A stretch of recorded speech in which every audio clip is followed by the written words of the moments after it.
socialchannel.in।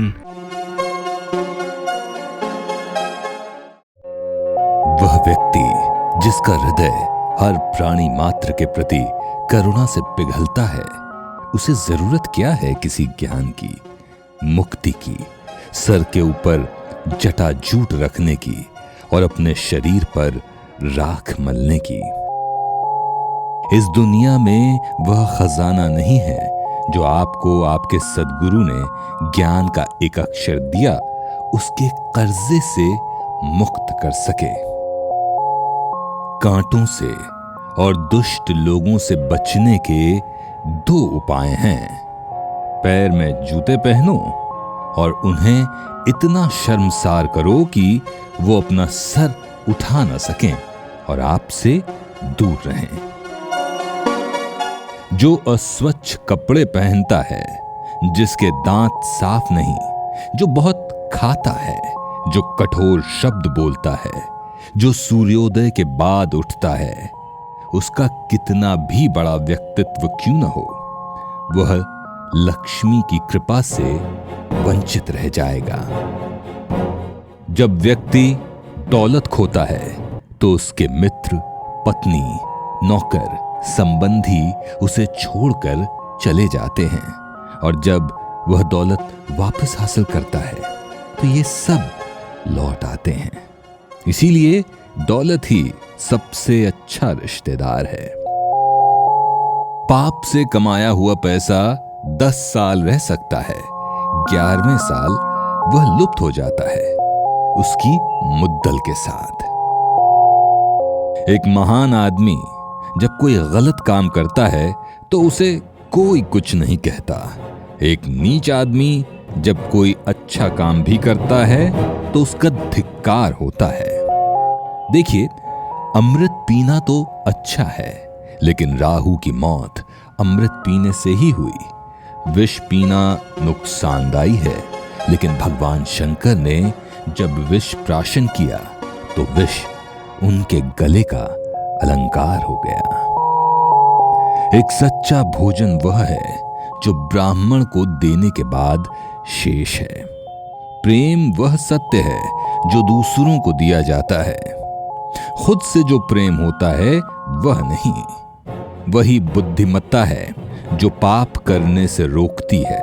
वही दान है जो बिना दिखावे के किया जाता है। यदि आदमी को परख नहीं है तो वो अनमोल रत्नों को तो पैर की धूल में पड़ा हुआ रखता है और घास को सर पर धारण करता है। ऐसा करने से रत्नों का मूल्य कम नहीं होता और घास के तिनकों की महत्ता नहीं बढ़ती। जब विवेक बुद्धि वाला आदमी आता है तो हर चीज को उसकी जगह दिखाता है। शास्त्रों का ज्ञान अगाध है। वो कलाएं अनंत जो हमें सीखनी चाहिए। हमारे पास समय थोड़ा है। जो सीखने के मौके हैं उसमें अनेक विघ्न आते हैं।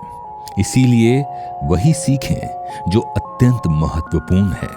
उसी प्रकार जैसे हंस पानी छोड़कर उसमें मिला हुआ दूध पी लेता है, वह आदमी चांडाल है जो एक दूर से अचानक आए हुए थके मांदे अतिथि को आदर सत्कार दिए बिना रात्रि का भोजन खुद खाता है।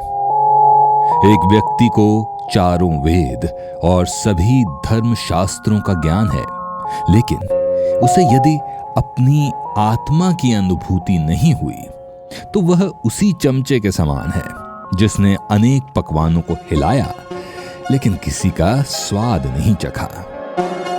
वह लोग धन्य हैं, ऊंचे उठे हुए हैं जिन्होंने संसार समुद्र को पार करते हुए एक सच्चे ब्राह्मण की शरण ली। उनकी शरणागति ने नौका का काम किया।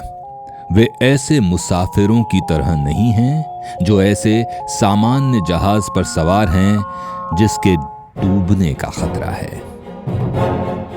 चंद्रमा जो अमृत से लबालब है और जो औषधियों का देवता माना जाता है, जो अमृत के समान अमर और दैदीप्यमान है, उसका क्या हश्र होता है जब वह सूर्य के घर जाता है, अर्थात दिन में दिखाई देता है।